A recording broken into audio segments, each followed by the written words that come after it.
Welcome to the Learning Pines YouTube. We hope this video helps.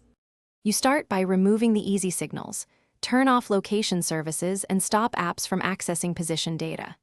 Next, disable Bluetooth and Wi-Fi scanning so your phone stops broadcasting nearby presence. This prevents passive tracking.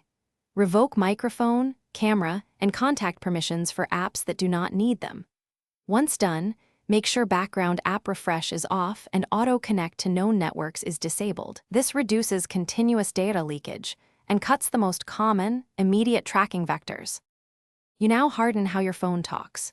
Set a reputable VPN and enable DNS over HTTPS or TLS to stop ISPs and hotspots from easily correlating your traffic. Use separate browsing profiles or containers for sensitive tasks and sign out of accounts you do not actively need. This reduces cross-site identity linking. When idle, switch to airplane mode to stop network pings, and prefer end-to-end encrypted messaging for conversations.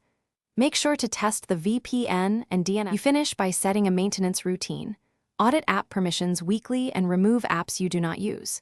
Keep the OS and apps updated to close vulnerabilities.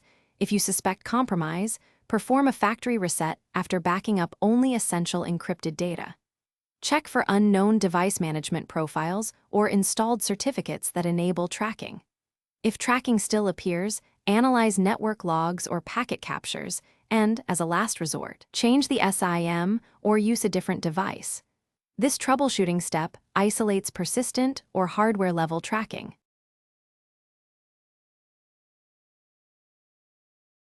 Thanks for watching. Consider subscribing if we helped you.